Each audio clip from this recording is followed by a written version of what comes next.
Hi students, நம்ம வந்துட்டு second chapter பார்த்துருக்கோம். Election, political parties and pressure group சொல்லிட்டு செகண்ட் சாப்டர் பார்த்துட்ருக்கோம்.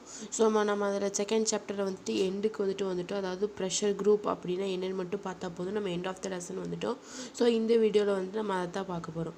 The term pressure group originated in USA. இந்த pressure குரூப்புங்கிறது வந்துட்டு எங்கே தொடங்குச்சு அப்படின்னா யூஎஸ்ஏ, அதாவது யுனைடெட் ஸ்டேட்ஸ் ஆஃப் அமெரிக்காவில் தான் ஃபஸ்ட்டு இதை ஆரம்பித்தாங்க. A pressure group is a group of people.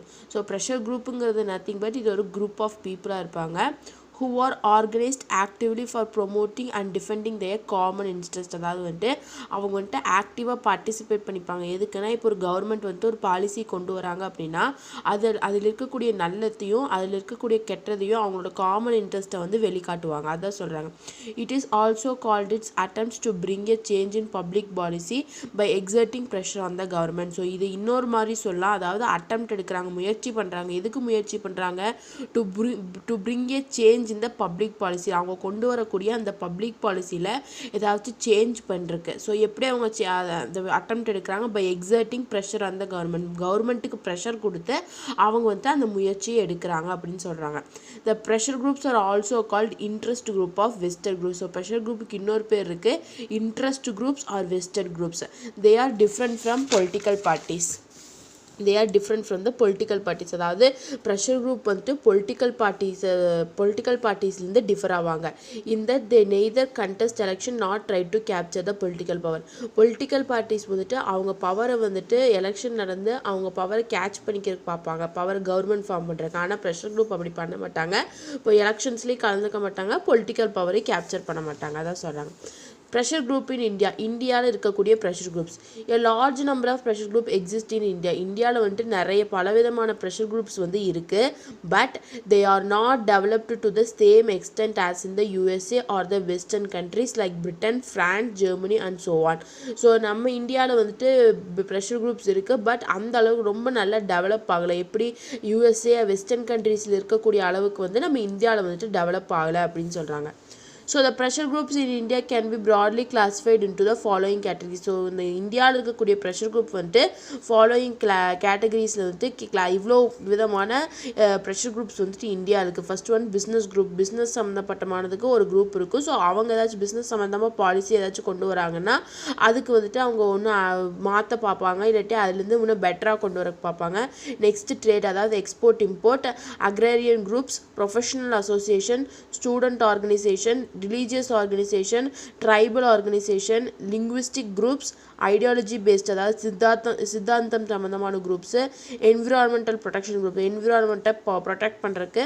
இந்த ட்ரைபல் ஆர்கனைசேஷன்னா மலைவாழ் மக்கள்லாம் சேர்ந்து ஒரு குரூப் வச்சு ஆர்கனைசேஷன் பண்ணிப்பாங்க. அது ரிலீஜியஸ்னால் தெரியும், ஸ்டூடெண்ட்னாலும் உங்களுக்கு தெரியும், ப்ரொஃபஷனல்னாலும் தெரியும். அதான் சொல்கிறாங்க. இதுதான் வந்துட்டு இந்தியாவில் இருக்கக்கூடிய ப்ரெஷர் குரூப்ஸ் அப்படின்னு சொல்லியிருக்காங்க.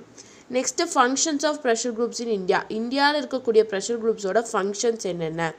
Pressure groups are the interest groups that work to secure certain interest by influencing the public policies. அதாவது ப்ரெஷர் குரூப்புங்கிறது வந்துட்டு ஒரு இன்ட்ரெஸ்ட் குரூப் நமக்கு தெரியும். அதோட ஒர்க் என்ன? To secure certain interest by influencing public policy. ஒரு பப்ளிக் பாலிசியை கொண்டு வராங்க அப்படின்னா வந்துட்டு அதில் இன்ஃப்ளூயன்ஸ் பண்ணி அதில் இருக்கக்கூடிய மெரிட்டையும் டிமெரிட்டையும் அவங்க சுட்டி காட்டுவாங்க. They are non aligned with any political party. அவங்க எந்த பொலிட்டிக்கல் பார்ட்டி கூடயும் கூட்டணி வச்சுக்க மாட்டாங்க. And work as an indirect yet powerful group to influence the policy decision. So அவங்க வந்துட்டு எந்த பொலிட்டிக்கல் பார்ட்டி கூடயும் வந்துட்டு எந்த ரிலேஷன் வச்சுக்க மாட்டாங்க. ஸோ அவங்க வந்துட்டு இன்டைரக்டாக ஒர்க் பண்ணுவாங்க. ஒரு பாலிசி டெசிஷன் மேக்கிங் நடக்குதுன்னா அவங்க இன்டைரக்டாக இன்ஃப்ளூயன்ஸ் பண்ணுவாங்க. Pressure groups carry out a range of functions including representation, political participation, education, policy formulation and policy implementation. So pressure group வந்துட்டு எந்தெந்த ஃபங்க்ஷன்ஸ்லாம் இன்க்ளூட் பண்ணுவாங்களா? ஒரு பொலிட்டிக்கல் பார்ட்டி வந்து ஏதாச்சும் ரெப்ரசன்ட் பண்ணுறாங்களா, இல்லாட்டி வந்துட்டு எஜுகேஷன் பற்றி ஏதாவது சொல்கிறாங்களா, இல்லை அவங்க பாலிசி ஏதாச்சும் ஃபார்முலேட் பண்ணுறாங்களா, இல்லை பாலிசி வந்துட்டு இம்ப்ளிமெண்ட் பண்ணுறாங்களா, அப்போங்கப்போ இந்த ப்ரெஷர் குரூப் வந்துட்டு அவங்களோட இதை வந்துட்டு அவங்க வெளிப்படுத்திகிட்டே இருப்பாங்க. அதான் சொல்கிறாங்க. Next political participation. Pressure groups can be called as the informal face of politics. So pressure குரூப்ஸை நம்ம என்ன சொல்கிறோம்? இன்ஃபார்மல் ஃபேஸ் ஆஃப் பொலிட்டிக்ஸ் சொல்கிறோம். ஏன்னா இவங்க வந்துட்டு ஃபார்முலாக டேரெக்டாக பொலிட்டிக்கலில் போய் எந்த விதமான ஒர்க்கையும் பண்ணல, அவங்க பொலிட்டிக்கல் பார்ட்டி கூட சேரவும் மாட்டாங்க. அதனால நம்ம என்ன சொல்கிறோம், இன்ஃபார்மல் ஃபேஸ் ஆஃப் பாலிட்டிக்ஸ் அப்படின்னு சொல்கிறோம். They exist influence precisely by mobilising popular support to the activities such as petition, marches, demonstrations and other forms of political protest. So அவங்க வந்துட்டு என்ன பண்ணுவாங்கன்னா மொபிலைஸ், அதாவது பாப்புலராக இப்போ ஏதாச்சும் ஆக்டிவிட்டி பண்ணுறாங்க. இப்போ காமனாக வந்துட்டு இப்போ வந்துட்டு நம்ம எஜுகேஷனில் ஒரு தப்பு அப்படின்னா வந்துட்டு நம்ம யாருமே சொல்லுனா பப்ளிக்லேருந்து ஒருத்தவங்க அந்த ப்ரெஷர் குரூப்லேருந்து ஒருத்தவங்க போய் பெட்டிஷன் போடுவாங்க, ஏதாச்சும் தப்பு நடக்குதுன்னா ஒரு ப்ரொட்டஸ்ட் பண்ணுவாங்க. அதுதான் சொல்கிறாங்க இவங்களோட முக்கியமான வேலை வந்துட்டு இதுதான் அப்படின்னு சொல்கிறாங்க. Such forms of political participation have been particularly attract to the young people. So அப்படி பண்ணும்போது என்ன ஆகும், யங் பீப்புள் அதாவது இளைஞர்கள் வந்துட்டு அவங்கள நோக்கி அட்ராக்ட் ஆவாங்க அப்படின்னு சொல்கிறாங்க. இதுதான் வந்துட்டு பொலிட்டிக்கல் பார்ட்டிசிபேஷன். நெக்ஸ்ட் எஜுகேஷன் அப்படிங்கிறப்ப many pressure groups devote significant resources by carrying out research, maintaining websites, commenting on the government policy and using high profile academics, scientists and even celebrities to get their view across with an emphasis to cultivate expert authority. அதாவது education என்ன பண்ணுறாங்க அப்படின்னா வந்துட்டு pressure groups வந்துட்டு சிக்னிஃபிகண்ட்டாக resource அவங்களுக்குன்னு தனியாக ஒரு resource வச்சுருக்காங்க. அதில் வந்து ரிசர்ச் பண்ணுவாங்க, வெப்சைட்ஸ் எல்லாம் மெயின்டைன் பண்ணுவாங்க, அதாவது கவர்மெண்ட் கொண்டு வரக்கூடிய பாலிசிஸை வந்து கமெண்ட் பண்ணுவாங்க, இது நல்லது அது கெட்டதுன்னு சொல்லிட்டு அவங்க கொண்டு வர பாலிசிஸ் வந்து அவங்க கமெண்ட் பண்ணுவாங்க. அப்புறம் வந்துட்டு அவங்களோட ப்ரொஃபைல் எப்படி இருக்குன்னா ஹை அகாடமிக்ஸ், எல்லாருமே வெல் எஜுகேட்டடாக இருப்பாங்க, சயின்டிஸ்ட் இருப்பாங்க, ஈவன் ஏன் செலிப்ரிட்டிஸ் கூட அந்த இதில் வந்துட்டு இருப்பாங்க அப்படின்னு சொல்கிறாங்க. நெக்ஸ்ட்டு பாலிசி ஃபார்முலேஷன் என்னென்னா, இப்போது நம்ம தமிழ்நாட்டுக்கு வந்துட்டு ஏதாச்சும் ஒரு திட்டத்தை கொண்டு வராங்கன்னா அதை ஃபார்முலேட் பண்ணுறத கொண்டு வரது தான் நம்ம சொல்லுவோம் பாலிசி ஃபார்முலேஷன் சொல்லுவோம். ஸோ அந்த பாலிசி ஃபார்முலேஷனில் ப்ரெஷர் குரூப்போட ரோல் என்ன? Though the pressure groups themselves are not policy makers, அதாவது அவங்க வந்துட்டு எந்த விதமான பாலிசியை மேக் பண்ணலை அப்படின்னாலும் yet it does not prevent many of them from participating in the policy making process. அவங்க வந்துட்டு எந்த விதமான பாலிசியும் கொண்டு வரல அப்படின்னாலும் அவங்களில் சில பேர் வந்துட்டு அந்த பாலிசி மேக் பண்ணக்கூடிய ப்ராசஸில் வந்துட்டு ஜாயின் பண்ணியிருப்பாங்க. Many pressure groups are the vital source of information and render advice to the government and therefore they are regularly consulted in the process of policy formulation. அதாவது அவங்க வந்துட்டு எந்த விதமான பாலிசியில் கலந்த பாலிசியை கொண்டு வரல அப்படின்னாலும் இந்த ப்ரெஷர் குரூப்புங்க வந்துட்டு இன்ஃபர்மேஷன், அதாவது வந்துட்டு கவர்மெண்ட்டுக்கு வந்துட்டு இந்த பாலிசி கொண்டு வந்தால் இந்த நல்லதெல்லாம் நடக்கும் அப்படிங்கிற இன்ஃபர்மேஷனையும் கொடுக்கும். கவர்மெண்ட் வந்து கவர்மெண்ட்டுக்கு வந்துட்டு இவங்க அட்வைஸும் பண்ணுவாங்க, இந்த பாலிசி கொண்டு வாங்க இதனால பீப்புள் வந்து இவ்வளோ பெனிஃபிட் ஆவாங்கன்னு சொல்லிட்டு அந்த அட்வைஸையும் கவர்மெண்ட்டுக்கு கொடுப்பாங்க. And therefore they are regularly consulted in the process of policy formulation. So அதனால் என்ன ஆகும்னா, இப்போ கவர்மெண்ட் வந்துட்டு ஏதாச்சும் ஒரு பாலிசியை வந்துட்டு இம்ப்ளிமெண்ட் பண்ண போகிறாங்க, ஃபார்வேர்ட் கொண்டு வர போகிறாங்கன்னா இவங்களோட கன்சல்டேஷன் வந்துட்டு கவர்மெண்ட் வந்துட்டு ரொம்பவே முக்கியத்துவம் அவங்களுக்கு வந்துட்டு கொடுப்பாங்க அப்படிங்கிறதா வந்துட்டு பாலிசி ஃபார்முலேஷனில் சொல்கிறாங்க. Next mobilisation and people's participation. Mobilisation உங்களுக்கு தெரியும், ஒரு இடத்துலேருந்து இன்னொரு இடத்துக்கு மூவ் ஆகுது. அப்புறம் வந்துட்டு பீப்புளோட பார்ட்டிசிபேஷன் என்ன அப்படிங்கிறது.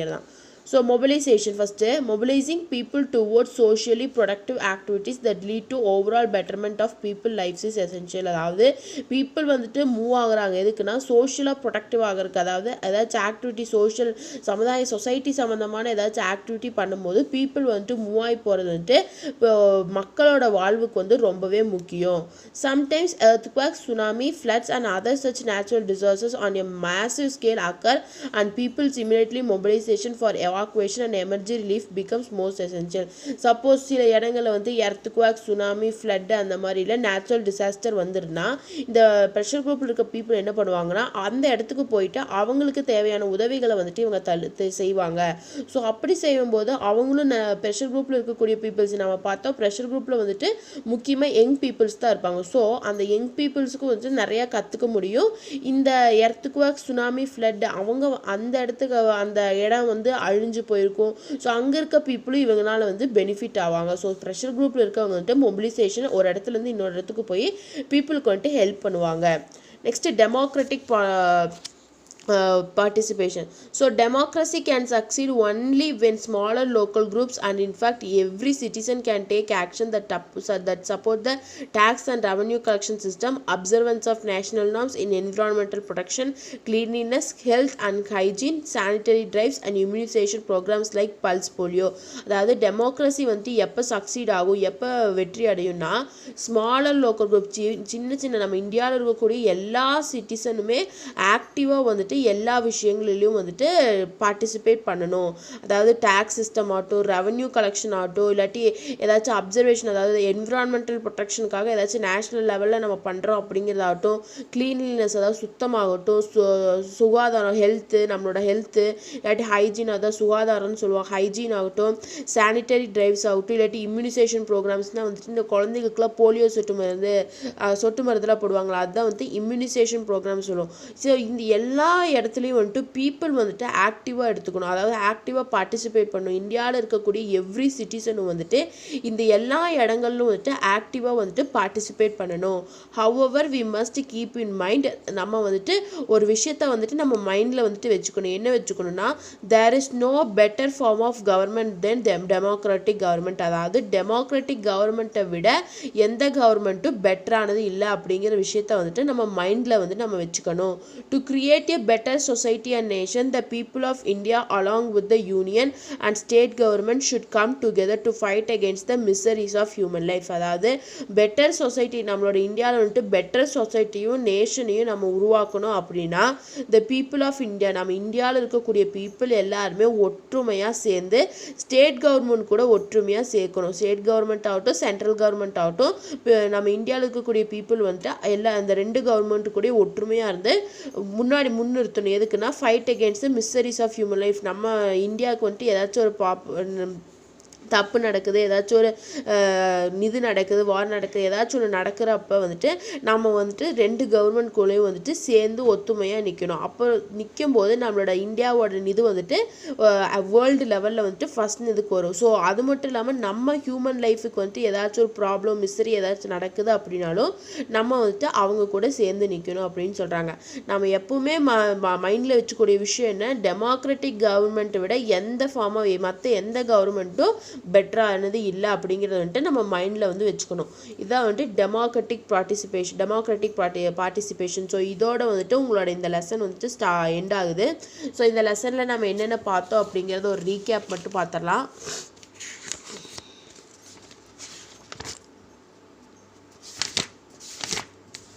ஸோ ஃபஸ்ட்டு வந்துட்டு election, political parties and pressure குரூப்பில் ஃபஸ்ட்டு இன்ட்ரடக்ஷன் பார்த்தோம், அதாவது எலெக்ஷன்னா என்னென்னு பார்த்தோம். நெக்ஸ்ட்டு எலக்ட்ரல் சிஸ்டம், இந்தியாவில் இருக்கக்கூடிய தேர்தல் முறை என்னென்னா பார்த்தோம். நெக்ஸ்ட்டு நோட்டா, ரொம்ப இம்பார்ட்டன்ட். நோட்டான்னு என்ன, நன் ஆஃப் த எபோன்னு பார்த்தோம். அதாவது நன் ஆஃப் த எபோ, நம்ம ஓட் பண்ணுறதுக்கு விருப்பம் இல்லை, எந்த பொலிட்டிக்கல் பார்ட்டிக்கும் ஓட் பண்ண விருப்பம் இல்லைன்னா நம்ம நோட்டாவில் கிளிக் பண்ணிக்கலாம். அதுதான் வந்துட்டு நோட்டா. ஸோ நோட்டானா என்னென்னு பார்த்தோம். நெக்ஸ்ட்டு வந்துட்டு டைப்ஸ் ஆஃப் எலெக்ஷன்ஸ் இந்தியாவில் இருக்கக்கூடிய எலெக்ஷன்ஸ் வந்துட்டு எத்தனை விதம்னு பார்த்தோம். அதாவது direct election and indirect election. Direct எலெக்ஷனில் வந்துட்டு மெரிட்ஸ், டிமெரிட்ஸ் பார்த்தோம். அதே மாதிரி இன்டைரக்ட் எலெக்ஷன்லேயும் மெரிட்டு, டிமெரிட் பார்த்தோம். நெக்ஸ்ட்டு பொலிட்டிக்கல் பார்ட்டிஸ் பார்த்தோம், அரசியல் கட்சிகள் பார்த்தோம். ஸோ பொலிட்டிக்கல் பார்ட்டினா என்னென்னு பார்த்தோம். நெக்ஸ்ட்டு பார்ட்டி சிஸ்டம், இந்தியாவில் வந்துட்டு வேர்ல்டு லெவலில் எத்தனை விதமான பார்ட்டி சிஸ்டம் இருக்குதுன்னு பார்த்தோம். Next types of political parties, எத்தனை விதமான பொலிட்டிக்கல் பார்ட்டிஸ் இருக்குதுன்னு பார்த்தோம். அதுதான் national party and state party. So national பார்ட்டினா என்னென்னு பார்த்தோம், ஸ்டேட் பார்ட்டினா என்னென்னு பார்த்தோம். நேஷ்னல் பார்ட்டியாக ஒரு பார்ட்டி வரணும்னா அதுக்கு என்னென்ன தேவை, குவாலிஃபிகேஷன் தேவைன்னு பார்த்தோம். நெக்ஸ்ட்டு பொலிட்டிக்கல் பார்ட்டிஸ், அதாவது அரசியல் கட்சிகளோட ஃபங்க்ஷன்ஸ் என்னென்ன, ஒர்க் என்னென்னு பார்த்தோம். நெக்ஸ்ட்டு ஆப்போசிஷன் பார்ட்டியோட ரோல் என்ன, டெமோக்ரஸி ஃபார்ம் ஆஃப் கவர்மெண்ட்டில் ஆப்போசிஷன் பார்ட்டியோட ரோல் என்னன்னு சொல்லி பார்த்தோம். நெக்ஸ்ட்டு இன்றைக்கி கிளாஸில் ப்ரெஷர் குரூப்னால் என்னென்னு பார்த்தோம். அதுக்கப்புறம் வந்துட்டு இந்தியாவில் இருக்கக்கூடிய ப்ரெஷர் குரூப்ஸ் பார்த்தா அது ப்ராடாக கிளாஸிஃபை ஆகிருக்குன்னு பார்த்தோம். ஸோ ப்ரெஷர் குரூப், இந்தியாவில் இருக்கக்கூடிய ப்ரெஷர் குரூப்போட ஃபங்க்ஷன்ஸ் என்னென்னு லைனாக பார்த்தோம். ஃபஸ்ட்டு பொலிட்டிக்கல் பார்ட்டிசிபேஷன் பார்த்தோம். நெக்ஸ்ட்டு எஜுகேஷன் பார்த்தோம். பாலிசி ஃபார்முலேஷன் பார்த்தோம். நெக்ஸ்ட்டு வந்துட்டு மொபிலைசேஷன் அண்ட் டெமோக்ராட்டிக் பார்ட்டிசிபேஷன் சொல்லிட்டு ஃபுல்லாக இந்த லெசனோட எண்டு வரைக்கும் பார்த்துட்டோம். ஸோ இன்றைக்கி வீடியோ வந்துட்டு அவ்வளோதான். உங்களுக்கு ஏதாச்சும் டவுட் இருந்தால் கமெண்ட் பண்ணுங்கள், பிடிச்சிருந்தால் லைக் பண்ணுங்கள், ஷேர் பண்ணுங்கள், சப்ஸ்கிரைப் பண்ணுங்கள்.